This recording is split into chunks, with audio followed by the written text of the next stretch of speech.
PT के reading module में 99% student struggle करते हैं, रीडिंग मॉड्यूल उनको बहुत डिफिकल्ट लगता है। आज के सेशन में मैं आपको रीडिंग के सीक्रेट टिप्स एंड ट्रिक्स देने वाली हूँ। जी हाँ, कुछ रीडिंग के सीक्रेट वेपन्स हैं, पीओई। जो समझ लिया तो समझिए कि क्वेश्चंस है, कम टाइम में सॉल्व होगी, ज्यादा एक्यूरेसी से सॉल्व होगी। सेशन बहुत इंपॉर्टेंट है, एंड तक देखना बनता है। ये थोड़ा लंबा सेशन है क्योंकि इसमें मैं पूरा रीडिंग का मॉड्यूल कवर कर रही हूँ। मैंने देखा कि स्टूडेंट्स को रीडिंग में बहुत दिक्कत है, टाइम मैनेजमेंट की दिक्कत है, क्वेश्चंस की एक्यूरेसी की दिक्कत है, तो आज सारे इकट्ठे करने वाले हैं। अपार्ट फ्रॉम दैट गाइस, इस क्वेश्चन जो मैं क्वेश्चंस भी कवर करने वाली हूँ रियल एग्जाम में आ चुके हैं, तो ये आपके एग्जाम में रिपीट भी हो सकते हैं, तो अच्छे से इनको सॉल्व कीजिएगा। एंड एक चीज मैं आपको बता दूं कि रीडिंग मॉड्यूल में 5 क्वेश्चन टाइप्स है, पांचों के पांचों इंपॉर्टेंट नहीं है, तो आपको मेक श्योर करना है कि आप वो क्वेश्चन टाइप ज्यादा स्पेंड करें उन पर टाइम जो इंपॉर्टेंट है। जैसे reading and writing fill-ups integrated task है, 2 to 2.5 मिनट्स में स्पेंड कर सकती हूँ, फिलअप्स पे 2 मिनट्स कर सकती हूँ, लेकिन सिंगल आंसर मल्टीपल आंसर अगर आपको लग रहा है आप नहीं कर पाएंगे, जस्ट गो फॉर 1 मिनट पर क्वेश्चन और 30 सेकंड्स में मार्क कर दीजिए क्विकली कोई भी answer. Don't spend a lot of time, क्योंकि टाइम एक बिगेस्ट एनिमी होता है। Already guys thousands of students अपनी dream stories, deep success stories हमारे साथ लिख चुके हैं। You can also get your dream score, अपने सपनों को उड़ान दीजिए। ऑनलाइन ट्रेनिंग हमारे साथ आप ज्वाइन कर सकते हैं। एंड एक पीटी की एग्जाम बुकिंग के लिए मैं नंबर दे रही हूँ हमारी टीम वाउचर का, तो इनको भी आप कॉल कर सकते हैं अपना एग्जाम बुक करने के लिए। सबसे पहले हम आज के सेशन में बात करने वाले हैं रीडिंग एंड राइटिंग फिलअप्स की। कैसे रीडिंग एंड राइटिंग फिलअप्स को सॉल्व करना है। 5 से 6 क्वेश्चन आएंगे, बेहद इंपॉर्टेंट टास्क है। राइटिंग में स्ट्रगल कर रहे हो, रीडिंग में स्ट्रगल कर रहे हो सकता है दोनों में स्ट्रगल कर रहे हो, ये टास्क में आप अच्छा नहीं कर रहे हो, इस पे वर्क करो। मैं रिकमेंड करूंगी 25 से 30 क्वेश्चन डेली करने ही करने चाहिए, चाहे आपको 6 ईच चाहिए, 7 ईच चाहिए, 8 ईच। अब बात करेंगे इन क्वेश्चंस को अप्रोच कैसे करना है। फाइन, कुछ इस तरीके से आपको क्वेश्चंस पेपर में दिखेंगे एंड बहुत लेंथी आप देख सकते हैं। अब मैं वर्ड बाय वर्ड रीड करूंगी तो मैं इसको सॉल्व नहीं कर पाऊंगी, क्योंकि actually word by word solve करने के लिए बहुत टाइम लगेगा, पर मेरे को अपना टाइम मैनेज करना है। तो सबसे पहले जब आप रीडिंग एंड राइटिंग फिलअप्स को अप्रोच करते हैं, टिप नंबर 1, आप सबसे पहले देखिए कि क्या टॉपिक है, किस बारे में बात हो रही है। मे बी पॉपुलेशन के बारे में, पोल्यूशन, आई सर्जरी, टेक्नोलॉजी, क्या टॉपिक है। पोजिशनिंग ऑफ द ब्लैंक देखिए, देखिए क्या आएगा। यूज कीजिए knowledge of grammar, vocabulary and collocation. VCG use कीजिए knowledge of vocabulary, grammar and collocation. Apart from that guys, कभी कभी ऐसा भी होता है कि हम श्योर नहीं होते, अच्छा यही आंसर होगा, देन इन दैट सिचुएशन कुछ भी आंसर सेलेक्ट कीजिए, क्योंकि कोई नेगेटिव मार्किंग नहीं है यहाँ पर। और आज की वीडियो की सीक्रेट ट्रिक जो है उससे मैं क्वेश्चंस आपको सॉल्व करके दिखाने वाली हूँ, कैसे आपने फिलअप सॉल्व करने हैं। सबसे पहले गाइस कनेक्टर्स को समझेंगे। डिस्पाइट प्रोग्रेस, डिस्पाइट का मतलब क्या है कि के बावजूद, इसके बावजूद की प्रोग्रेस थी। Despite progress over the last two dash, more than 35% of the urban population of this was living in slums। Past की बात हो रही है, पॉपुलेशन कहाँ रह रही थी, स्लम्स में, उसके बारे में बात हो रही है। टॉपिक सेंटेंस आग हो गया। लास्ट टू क्या हो सकते हैं, टाइम, विजिट, इक्विटी। 2 है तो मोर देन 1 है, लास्ट 2 टाइम्स तो होगा, लास्ट 2 विजिट्स होता। इक्विटी, इक्विटी होता है जैसे मेरे शेयर्स हैं किसी चीज में, किसी कंपनी में शेयर्स होते हैं 2% 4%, तो लास्ट 2 डेकेड्स ही हो सकते हैं। कह रहे हैं कि डेकेड होता है 10 साल, इसके बावजूद की प्रोग्रेस हो रही है पिछले 20 सालों से, इतनी पॉपुलेशन है वो कम डेवलप्ड रीजन्स में रह रही है। सो आई थिंक ये क्लियर है आपको। लीस्ट डेवलप्ड कंट्रीज की बात हो रही है कि 71% अर्बन ड्वेलर्स रहते हैं स्लम्स में। ये प्रपोर्शन बहुत ज्यादा हाई है। Sub Saharan Africa dash from this to this. Options देखिए। अब मैं आपको बताती हूँ कि जब मैं कहती हूँ ना यहां से लेके, जैसे 60 से लेके 80, मैं आपको ये लिख के बताती हूँ, ये 60 है, ये है हमारा 80, तो ये क्या बन गई, ये एक रेंज हो गई 60 से लेके 80 तक की। So ranging from 61 to 71, it's a collocation guys. ये अपनी आप कॉपी में कोलोकेशन जॉट डाउन कीजिए, बहुत इंपॉर्टेंट कोलोकेशन है पीटी के पॉइंट ऑफ व्यू से। मैं यहाँ लिखती हूँ रेंजिंग फ्रॉम, रेंज दी जाती है इतने से लेके इतने तक। मैथ्स की बहुत इंपॉर्टेंट टर्म है, X to Y, ranging from X to Y, ये ranging from X to Y, ये कोलोकेशन है यहाँ पे। तो जब हम ऐसे नंबर्स वगैरह की बात करते हैं तो हम अक्सर हम रेंज की बात करते हैं। फाइन, बाकी आप स्किम कर सकते हैं, स्किमिंग स्कैनिंग कीजिए। एशिया में जो प्रपोर्शन है वो 31% है, close to the average of the less developed. Developed क्या हो सकती हैं, लग्जरी, एलिमिनेट कीजिए। प्रेवलेंट होते हैं जो कि इंपॉर्टेंट है, जिसके बारे में बात होती है। कर्टसी होता है दया भावना। रीजन जगहों की बात हो रही है, वैसे भी less developed region is collocation, एक ही आंसर होगा। नेक्स्ट पे आ जाइए। यहाँ पर देखिए अब बात हो रही है सेफ वाटर की, एडिक्वेट सैनिटाइजेशन की। सैनिटाइजेशन मतलब हवा वगैरह आती रही, सनलाइट। ये इंडिकेटर्स हैं जिसे यूज करते हैं मॉनिटर करने के लिए प्रोग्रेस टुवर्ड्स डैश सस्टेनेबिलिटी, किस तरीके की सस्टेनेबिलिटी होगी। पोल्यूट, मैग्निफिशिएंट, मैग्निफिशिएंट होते हैं इंपॉर्टेंट, एनॉर्मसली होते हैं ह्यूज। सो आंसर क्या होगा हमारा एनवायरमेंटल, वातावरण के लिए होती है ना सस्टेनेबिलिटी। एलिमिनेट करते जाइए और मार्क करते रहिए आंसर, बहुत फास्टली आप सॉल्व कर सकते हैं। Lacked dash to improve water supply, वैसे तो इसका आंसर यहाँ पे भी दे रखे देखिए। आंसर्स बहुत बार रीडिंग राइटिंग फिलिप्स में ना दे ही रखे होते हैं, यहाँ एक्सेस नहीं है, मतलब सुविधा नहीं है, एक्सेसिबिलिटी नहीं है, फैसिलिटी नहीं है। तो यहाँ पर भी हम एक्सेस की बात करें कि इतने लोगों को पानी नहीं मिल रहा, एक्सेस नहीं है इतने लोगों को। कोलोकेशन भी है, मीनिंग वाइज भी, ऊपर आंसर भी से पता लग रहा है, 3 बार बात कर लिया देखिए यहाँ पर भी। तो बाकी ऑप्शंस अगर एलिमिनेशन टेक्निक से देखें, lacked housing to, housing water supply के लिए नहीं होगी। रिलेंट का कोई मीनिंग नहीं है। नेगोशिएशन होते हैं कि जैसे आपने कोई रेट किया था, मैंने कुछ, उस पर हम नेगोशिएट करते हैं। तो answer is only access. So इस तरीके से आप एलिमिनेट कीजिए and you can solve the reading writing fill ups in a less period of time. हर एक फिलिप 1 मार्क का है, अगर आप आंसर नहीं सॉल्व कर पाएंगे, मतलब अगर गलत है तो 0 है, नेगेटिव मार्किंग कुछ भी नहीं है। पहले आपने टेक्स्ट को समझना है, आइडिया समझना है, एंड देन आपने जो है ये समझना है क्या पार्ट ऑफ स्पीच आएगा, क्या टॉपिक है। कुछ स्टूडेंट्स डिस्ट्रैक्ट हो जाते हैं लंबे पैसेजेस देख के, वो सब्जेक्ट नहीं देखते, वो टेंस नहीं देखते, किस बारे में बात हो रही है वो ये नहीं देखते, और वोकैबुलरी एक मेजर रीजन है। जितने क्वेश्चंस आप डेली सॉल्व करें उनका मीनिंग सर्च कीजिए, it will be time taking, but if you improve your vocabulary, PT reading clear होके रहेगी। Fine, apart from that grammar definitely बहुत इंपॉर्टेंट है। अगर आपको नहीं पता आंसर क्या है, मैं बता चुकी हूँ कि don't spend lot of time, एक एस्टिमेटेड गेस कीजिए, क्योंकि कोई नेगेटिव मार्किंग नहीं है। नेक्स्ट क्वेश्चन हम डिस्कस करते हैं। ओके, ये ऑलरेडी कुछ सक्सेस स्टोरीज हैं गाइस, जिन्होंने कोचिंग, जिन्होंने जो है ऑलरेडी हमारी बहुत सारी चीजों से हेल्प अचीव करी और अपना ड्रीम्स को अचीव किया हुआ है। आप भी एनरोल कर सकते हैं, ग्रुप क्लासेस भी अवेलेबल हैं गाइस, 1-to-1 क्लासेस भी हैं। सो नेक्स्ट क्वेश्चन अब हम सॉल्व करेंगे। मैं चाहूंगी कि आप अपना कमेंट सेक्शन में क्वेश्चंस का आंसर लिखते रहें, क्योंकि एक क्वेश्चन में आपको ऑलरेडी हम इकट्ठे कर चुके हैं। Next you can also try. कुछ क्वेश्चंस में ना वोकैबुलरी थोड़ी सी डिफिकल्ट होती है, but let me tell you, vocabulary एक तरफ है, अंडरस्टैंडिंग एक तरफ है। जैसे ये क्वेश्चन देखिए, little more than 100 years ago, Seattle in America, एक जगह का नाम है, वहां पर है, it was a quite lumbering town, the gold rush dash the city into an industrial and commercial city of this. So एकदम से गोल्ड रश मतलब एकदम से बहुत ज्यादा सोना आ रहा है।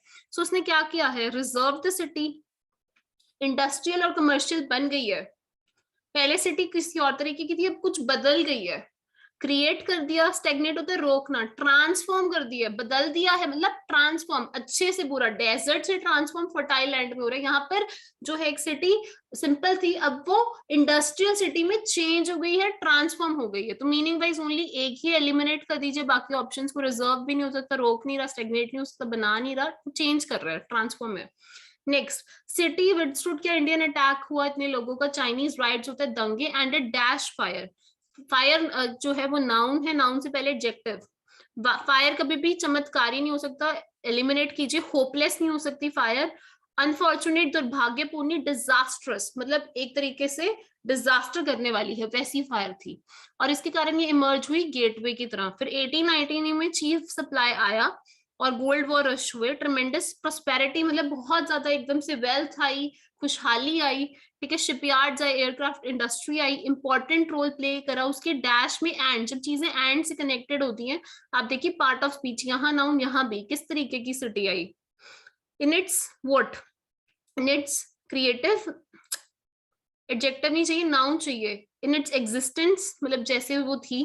मोडेस्टी होता है कि जैसे मॉडेस्ट होना, दयालु होना, एक अच्छा मॉडेस्ट, किसी की हेल्पिंग तरीके का एटीट्यूड रखना। बट यहाँ पर हम, सिटी जो थी वो ये नहीं थी। सिटी क्या थी, मॉडर्निटी। अब इसमें इसके लिए सही वर्ड है, क्योंकि जैसे सिटी में चेंजेस आ रहे हैं तो वो मॉडर्न बनती जा रही है। तो मॉडर्निटी मॉडर्न वर्ड से बना है कि वो सिटी जो है उसमें चीजें मॉडर्न होने लगी, क्योंकि अब वहां पर अब पुरानी लाइन पड़ी, एयरक्राफ्ट इंडस्ट्री आ रही है, शिपयार्ड्स आ रहा है, तो आप देख सकते हैं एडवांसमेंट की बात हो रही है, तो वहां पर ये कॉन्टेक्स्ट में उसके बेस्ट आएगा। I hope it is clear. Next पे आते हैं। नेक्स्ट देखिए, अभी बहुत बड़ी लाइंस हैं, तो आप स्किम करके ये देख सकते हैं कि अच्छा बात क्या हो रही है, टेंस क्या हो रहा है, क्योंकि टेंस बेस्ड क्वेश्चंस में टेंस हेल्प कर देते हैं। एंड रेस्ट जो बाकी आप क्वेश्चन सॉल्व करते हैं उसमें आप ये भी देखिए कि कहाँ पर फिलअप है और उस लाइन के आसपास जो है बहुत अच्छे से रीड कीजिए। लार्जेस्ट संडे नेटवर्क का today under the dash of the fourth generation of this read the सीटल times today under the what, under the pressure, under the light, under the assumption. आप किसी की प्रेशर में negative है, negative हम बात नहीं करें, पॉजिटिव बात है। एजम्पशंस में कभी भी नहीं पढ़ते आप कि अज्यूम करके आप अखबार पढ़ रहे हो, लाइट में नहीं, गाइडेंस एक कोलोकेशन है अंडर द गाइडेंस। तो फिर से एलिमिनेट कीजिए, किसी की गाइडेंस के अंडर हम जैसे पढ़ रहे हैं कि इतने लोगों ने गाइड कर दिया है। अगेन प्रोसेस ऑफ एलिमिनेशन से आप क्वेश्चंस बहुत फास्टली सॉल्व कर सकते हैं। कुछ वोकैबुलरी है जो मैं आपको इस सेशन के साथ समझाना चाहूंगी। स्टेगनेट होता है कि सेम रहना, कोई चीज ग्रो नहीं हो रही, डेवलप रुक जाता है, जैसे पानी रुक गया, स्टेगनेटेड वाटर कहते हैं। ट्रांसफॉर्म होता है चेंज कर देना कंप्लीटली अपीयरेंस को। डिजास्ट्रस तो जैसे एक कोई बहुत ही जैसे खराब चीज, एक्सट्रीमली बैड। फायर वगैरह ये बहुत बैड चीजें। अनफॉर्चुनेट अनलक्की होता है। मिराक्युलस होता है कोई चमत्कारी चीज होना। मॉडर्निटी होता है कि मॉडर्न होना। मोडेसिटी होता है कि क्वालिटी, बात ना करना, कि लोग आपको नोटिस ना करें आपकी एबिलिटीज को और अचीवमेंट्स को। सो रीडिंग एंड राइटिंग फिलिप्स को इस तरीके से अचीव कर सकते हैं, इस तरीके से सॉल्व कर सकते हैं। कि हमारी लाइफ क्लासेस में हम क्या करते हैं, हमारी लाइफ क्लासेस में हम मेक श्योर करते हैं कि हम ऐसे रियल एग्जाम क्वेश्चंस आपके साथ सॉल्व कर सकें, आपको प्रॉपर टेक्निक्स हम समझा सकें। बहुत सारी वर्कशीट्स आप घर से भी करते हैं, उनकी डिस्कशंस भी होती है, इफेक्टिव स्टडी मटेरियल आपको मिलता है। वीक एरियाज होते हैं स्टूडेंट्स के, उन पर हम इफेक्टिवली वर्क करते हैं। हाई वेटेज टास्क पे बहुत ज्यादा वर्क किया जाता है, डाउट क्लियरिंग सेशंस बहुत ज्यादा रखे जाते हैं। Apart from that guys flexible batches हैं, वर्किंग प्रोफेशनल्स के लिए भी हैं, स्टूडेंट्स के लिए भी हैं। बहुत सारे लोग जो है स्टडीज के साथ भी प्रिपेयर करें, जॉब के साथ भी इंटेंसिव मॉक टेस्ट होते हैं। एंड इफेक्टिव तरीके से जो क्लासरूम एक्सपीरियंस है वो आपको घर पे मिलता है, क्योंकि जिससे आपका टाइम भी सेव होगा, सेम लर्निंग होगी, लर्न आप कहीं से भी कर सकते हैं। और बहुत सारे स्टूडेंट्स हैं जिन्होंने 88, 79, 90, 65, 58 हर तरीके का अपना ड्रीम स्कोर अचीव किया है। ऑनलाइन क्लासेस के साथ आप भी कर सकते हैं सेम गाइस। करेंगे हम next question solve, PT reading fill-ups का। पीटी रीडिंग फिलअप्स जो है एक नेक्स्ट, मैं इंपॉर्टेंस वाइज क्वेश्चन आपको सॉल्व करा रही हूँ कि सबसे इंपॉर्टेंट रीडिंग राइटिंग फिलअप्स है, उसके बाद रीडिंग फिलअप्स हैं। सो रीडिंग फिलअप्स जो हैं वो थोड़े से छोटे होते हैं, तो ये जल्दी सॉल्व हो जाते हैं। बेस्ट पार्ट है कि इसमें पार्ट ऑफ स्पीच बहुत हेल्प करता है। पीओई भी करवाऊंगी अगर आपको मैं, कि प्रोसेस ऑफ एलिमिनेशन कैसे आपने करना है। फाइन, तो क्वेश्चन देखते हैं गाइस। कुछ स्टूडेंट्स ने 90 आउट ऑफ 90 भी अचीव करें। कुछ लोग कहते हैं कि रीडिंग में 90 कैसे आ सकते हैं, तो आप देख सकते हैं if you work hard with us I can tell you कि स्कोर आ जाएगा, लेकिन मेहनत करनी होगी हमें। क्वेश्चंस हम रट के जाएंगे ऐसा नहीं है, स्मार्ट वर्क भी होगा लेकिन हार्ड वर्क भी होगा। एंड फिर जो है जब राइट टिप्स एंड टेक्निक्स होंगी, राइट मटेरियल होगा, राइट प्रैक्टिस होगी, फॉर श्योर आपका स्कोर भी आएगा, इनकी तरह जिन्होंने ऑनलाइन प्रोग्राम को ज्वाइन किया था। आइए चलते हैं रीडिंग फिलअप्स की ओर और सॉल्व करते हैं कुछ रीडिंग फिलअप्स। रीडिंग फिलअप्स में इस तरीके से नीचे ऑप्शंस दी होंगे और आपको इनको सॉल्व करना होगा। अगेन अंडरस्टैंड कीजिए टॉपिक और टेंस को। Thomas De Quincey once said that there is no such thing as forgetting। कह रहे कि थॉमस डी क्विंसी ने एक बार कहा था कि कोई ऐसी चीज नहीं है भूल जाना, रादर के बजाय फ्राइटनिंग होता है, डरा देने वाला। क्या हो सकता है डरा देने वाला? आइए ऑप्शंस की तरफ देखते हैं। थ्योरी हो सकती है, थॉट हो सकती है, इंफॉर्मेशन हो सकती है। कभी भी डरा देने वाली इंफॉर्मेशन नहीं होती जानकारी, ठीक है? जानकारी सिंपल है, थ्योरी नहीं होती। डरा देने वाले हमारे विचार होते हैं, हमारे थॉट्स होते हैं कि अच्छा मैं फेल हो गया तो अच्छा मेरा स्कोर नहीं आया, थॉट होते हैं। तो आप देख सकते हैं कि यहाँ पे नाउन आएगा, फिर नाउन में आप ये देख सकते हैं कि ओके मेक सेंस क्या कर रहा है, एलिमिनेट कीजिए। If we could remember everything all of the time, not to what, not to others, not to say, not to shame, not to mention is a co-location, eliminate करिए और answer select कीजिए। we feel dash और dash, जब हम चीजें and या और से कनेक्टेड होती हैं, ध्यान से पढ़िए, आपको आंसर का कॉन्टेक्स्ट समझना है। यहाँ पे कॉन्टेक्स्ट हेल्प करता है एंड और में, क्या बात हो रही है, क्या पार्ट ऑफ स्पीच है, हम क्या फील करते हैं, फीलिंग्स की बात हो रही है, तो फीलिंग्स क्या क्या है। सबसे पहले यहाँ पर फीलिंग वैसे एक ही है, ठीक है? और यहाँ पर आप पढ़ रहे हैं तो गिल्टी भी होता है कि जैसे मैंने कुछ किसी के साथ गलत कर दिया तो मैं गिल्टी हूँ कि मैंने किसी के साथ बुरा कर दिया। तो बी अशेम्ड या गिल्टी, दो ही तरीके की फीलिंग्स हैं, यहाँ पे ऑप्शन ही नहीं है कोई, यही आंसर होगा। नेचुरली हम रिमेम्बर करते हैं shocking events better than any, जब हम कह रहे हैं कि ना बाकी सबसे किसी चीज को एक्सक्लूड कर दिया, come on one more time, बाकी सारे इवेंट्स को किसी से एक्सक्लूड कर दिया, अदर होगा। बेटर देन एनी अदर का मतलब कि जैसे इतने सारे इवेंट्स हैं तो कह रहे हैं कि जो शॉकिंग इवेंट्स है, ड्रामेटिक इवेंट्स है, उनको हम ज्यादा याद रखते हैं as compared to happy moments है जिसमें हम खेले हैं, हम हंसे हैं। So better than any other, comparison की बात है, कंपैरिजन का ग्रामर का रूल है गाइस, यहाँ पे फिर से बता दूं, आ जाता है एक या दो क्वेश्चन तो इसके ऊपर भी बेस्ड, कि जैसे जब हम कंपैरिजन करते हैं तो बेटर देन एनी अदर इस्तेमाल किया जाता है।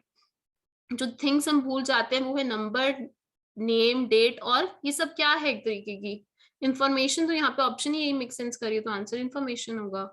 एलिमिनेट करते जाइए और क्वेश्चंस को सिलेक्ट करते जाइए।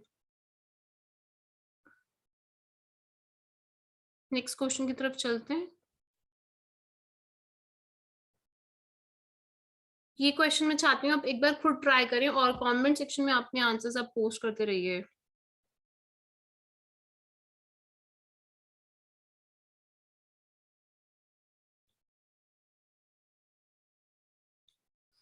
Okay, the Danaan and Danites are a mystery. Mystery समझते हो, ये एक पहेली है फॉर मेनी हिस्टोरियंस। जब आप सॉल्व भी कर रहे हैं ना तो आप मीनिंग्स अगर देखेंगे आपको बहुत हेल्प करेगा। स्पेक्यूलेटेड, स्पेक्यूलेट करना होता है एक तरीके से, थोड़ा सा शंका होती है मन में तो उनके बारे में इंफॉर्मेशन गैदर करना स्पेक्यूलेट, और वैसे एक शंका वाली चीज को होता है स्पेक्यूलेशन, डाउटफुल।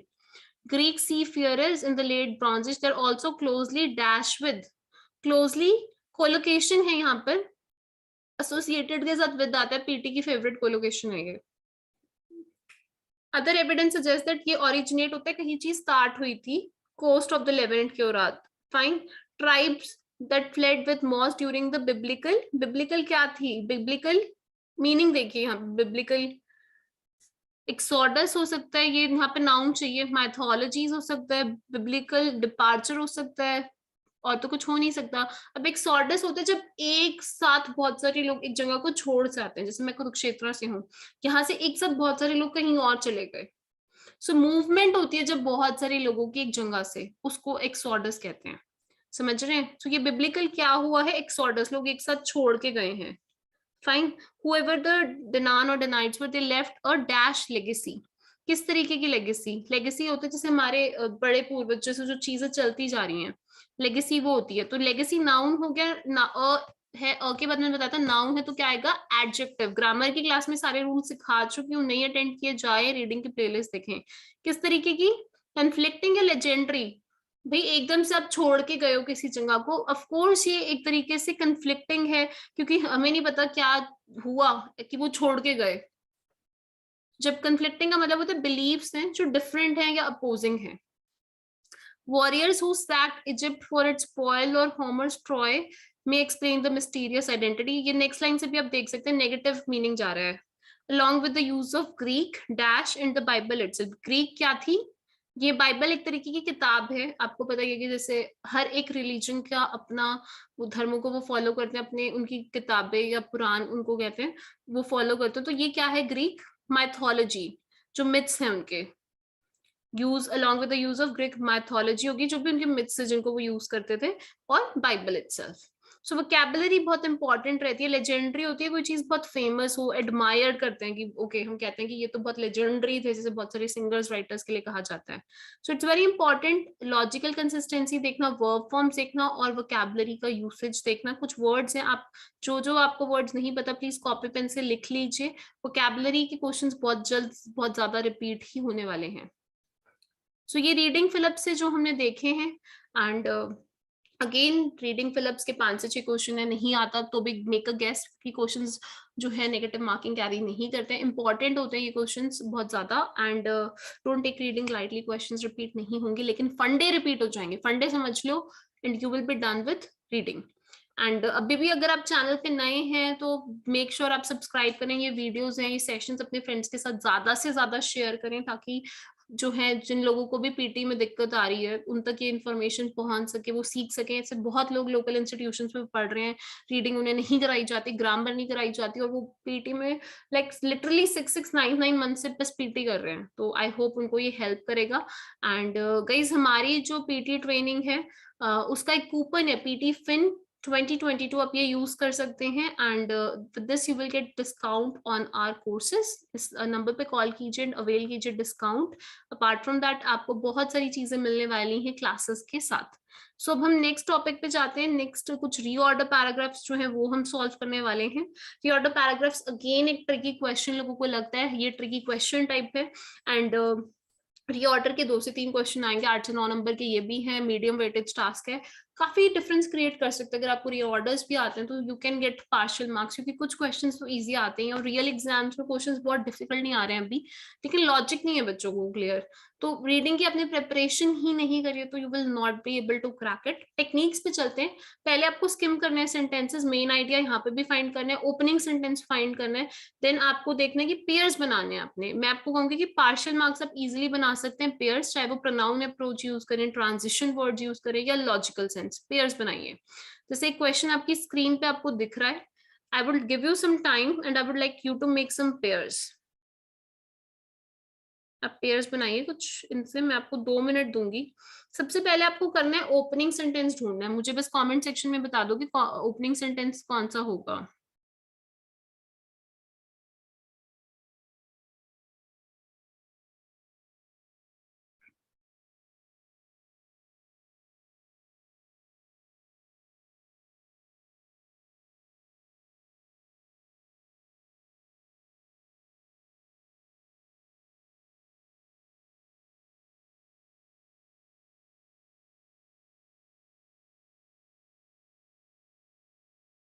ओपनिंग सेंटेंस बताइए गाइस कौन सा है।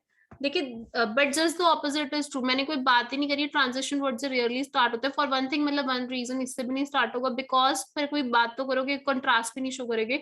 एक्चुअली फर्स्ट मिनट बात भी हो रही है, टॉपिक सेंटेंस भी है कि लैंग्वेज को कोग्निटिव स्किल से कंपेयर किया। वैसे लैंग्वेज होती है हर किसी के पास होती है, कोग्निटिव स्किल्स होती है इंटेलिजेंस, रीजनिंग होगी, कोई अच्छी बांसुरी बजाता है, तबला अच्छा बजाता है, कुछ कोग्निटिव स्किल्स बचपन से भी होते हैं। सो ये यहाँ पर कंपेयर कर रहे हैं लैंग्वेज को कोग्निटिव स्किल से। एक बार फिर से बता देती हूँ, टॉपिक सेंटेंस लैंग्वेज और कोग्निटिव स्किल्स को कंपेयर किया जा रहा है और कह रहे हैं कि लैंग्वेज बहुत डिफरेंट है। सो ए इज द ओपनिंग सेंटेंस, ए से स्टार्ट होगा। एक बार ओपनिंग सेंटेंस मिल गया, पेयर बनाइए। नेक्स्ट देखिए, for one thing the use of language is all this one speak many learn more than one. ये कह रहे कि एक बात तो है, पहला रीजन देखिए लैंग्वेज डिफरेंट क्यों है कि हर कोई लैंग्वेज बोलता है, कोई एक से ज्यादा बायलिंगुअल होता है। जैसे I speak English, Hindi, Punjabi, तो मैं 3 लैंग्वेजेस बोलती हूँ। सो ए भी एक पेयर बन गया। अब नेक्स्ट देखिए, languages but just the opposite is true because everyone language may seem to be simple। A B E pair है, यहाँ पे पहले से एक लैंग्वेज के लिए पॉइंट दिया। अब हमारा नेक्स्ट कोग्निटिव स्किल का है कि कह रहा है कि क्योंकि कंट्रास्ट हर कोई मैथ्स में अच्छा नहीं है, पेंटिंग में अच्छा नहीं है, ट्यून अच्छी नहीं कैरी करता, मतलब लैंग्वेज तो हर कोई कह रहा है कि हर कोई बोलता है, लेकिन कोग्निटिव स्किल्स हर किसी के पास नहीं। ए बी ई पेयर बन गया। पेयर समझ रहे हो, यहाँ पे लैंग्वेज को कोग्निटिव स्किल से कंपेयर करा, एक लैंग्वेज का पॉइंट एक कोग्निटिव स्किल का, ऐसे कर रहे हैं ये। अब अभी कह रहे हैं, और बहुत नेक्स्ट पेयर बहुत इजी है, कह रहे हैं कि हर कोई लैंग्वेज बोल सकता है, ये आपको सिंपल लगेगी बट एक्चुअली लैंग्वेज बहुत ज्यादा कॉम्प्लेक्स है। A B E D C. I hope आपको जो है ये समझ आया होगा। ए बी ई डी सी, ये रियल एग्जाम क्वेश्चन है, इसका आंसर है ये रहे आपके पेयर्स के लिए। पहले इसने लैंग्वेज और कोग्निटिव स्किल्स को कंपेयर करा, फिर इसने बताया कि लैंग्वेज जो है हर कोई बोलता है, लेकिन कंट्रास्ट करा कि कोग्निटिव स्किल्स हर किसी के पास नहीं होता। ये कह रहे कि हर कोई बोलता है, ये सिंपल लग सकता है लेकिन ऑपोजिट है, डीसी पेयर बनाया। सो ये थे, इस तरीके से आप पेयर्स बना सकते हैं एंड रीऑर्डर्स को सॉल्व कर सकते हैं।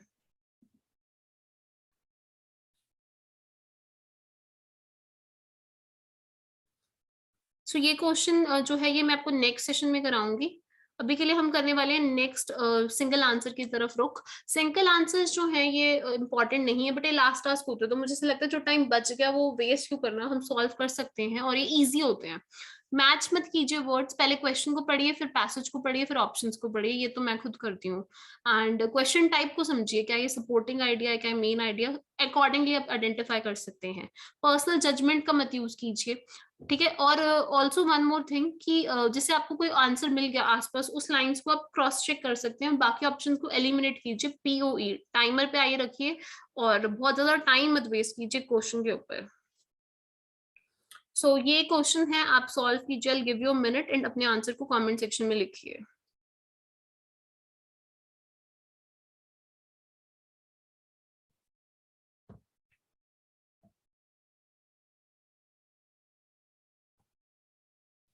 समटाइम्स पहले क्वेश्चन पढ़िए, what point is the writer making in this paragraph, मतलब क्या मेन आइडिया है, पूरे पैसेज को पढ़ना पड़ेगा। Sometimes too much of a good thing can become a bad thing in an earnest attempt to consume healthy diet, dietary supplement have been known to overdose. अब dietary supplement topic से यहाँ पे पढ़ के पता लग गया, और ये मेन आइडिया था कि बहुत ज्यादा अच्छी चीज हम पढ़ेंगे तो वो बैड भी हो सकती है।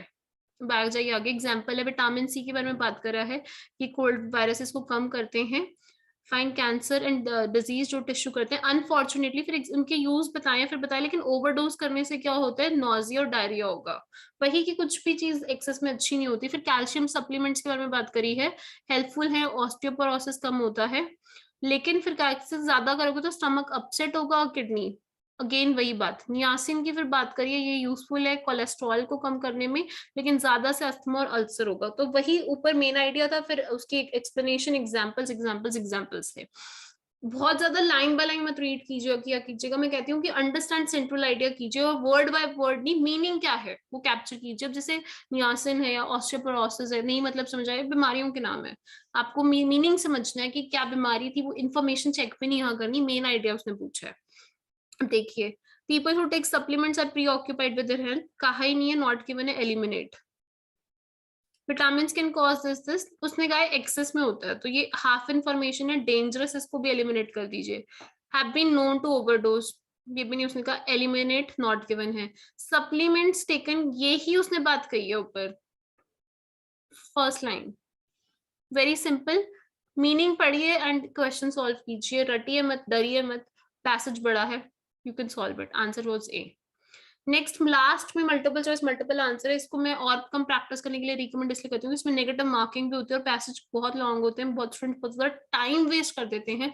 सबसे पहले अगेन आपको क्वेश्चन पढ़ना है, फिर ऑप्शंस और फिर पैसेज पढ़ना है, स्किमिंग स्कैनिंग करनी है, नेगेटिव मार्किंग को लेकर आपको केयरफुल रहना है और ज्यादा टाइम नहीं वेस्ट करना। सो ये रहा आपका question and I give you 2 minutes, आप इसको रीड कीजिए, सॉल्व कीजिए। What does the reader of this text learn about John Robertson? तो मैंने अपने कीवर्ड्स तो फाइंड कर लिए हैं, मुझे यही इंफॉर्मेशन ढूंढनी है, ठीक है। अब मेरे को पैसेज में जाना है, जॉन रॉबर्टसन फाइंड करना है और जो जो उनके बारे में इंफॉर्मेशन है उससे मैच करना है। तो ये क्वेश्चन थोड़ा टाइम टेकिंग होता है, एक एक इन्फॉर्मेशन को आप चेक करते हो और फिर सिलेक्ट करते हो, लेकिन एग्जाम में क्या है कि अब जैसे एक क्वेश्चन मिल गया तो भी आप प्रेस नेक्स्ट कर सकते हो, क्योंकि कभी कभी क्या होता है कि हम 2 ऑप्शन मार्क करते हैं, एक सही एक गलत, 0 जाता है। 3 मार्क कर दी, तीनों गलत तो भी 0 है, तो एक से एक गलत, 2 गलत तो भी 0 है, तो आप एक तो एटलीस्ट सही मार्क करो। When he was awarded a degree by University of Newcastle, even this himself must surely have looked back and wondered at his astonishing rise. Surprising होता है astonishing rise to success. Fine. This year was 1910 and those जो resemble करते थे were to hear not only of his generosity which enabled it to contribute to research but also of his humanitarian. तो इनके काम की बात हो रही है कि कितना अच्छा काम करते थे। ये देखिए, he was ahead of his time, मतलब कुछ लोग होते नहीं अपने जैसे अपनी एज से भी बहुत ज्यादा काम करते हैं, ये है इसका मतलब, फ्रेज है एक तरीके का। John it will have some no surprise to hear, बार बार इसकी तारीफ करेंगे, इसका सक्सेस था, ये बहुत अच्छा काम करता था कि जो लोग जानते थे उनको था कि ये कोई सरप्राइज नहीं है। He was now enjoying the rewards of the fierce determination, मतलब एक कड़ी तपस्या, जो इसने बहुत ज्यादा डिटर्मिनेशन था, डिजायर था कि मुझे जीतना है, एक्स्ट्राऑर्डिनरी एबिलिटी थी कि मुझे नॉलेज यंग एज से ही। He was born in Africa, दे रखे, एलिमिनेट करिए, POE लगाते जाइए। ओके, ही स्टडीड मेडिसिन, दे रखे, नहीं, एलिमिनेट कीजिए। ही कंप्लीटेड हिज डिग्री, हमने 1910 की बात करी है पर डिग्री कंप्लीट करिए भी बात नहीं करी। ही अचीव सक्सेस रैपिडली, ये पहली लाइन में ही दे रखे है, सक्सेस की तो बात करिए, हिज एबिलिटीज, ये भी सही है, तो answer is B and E.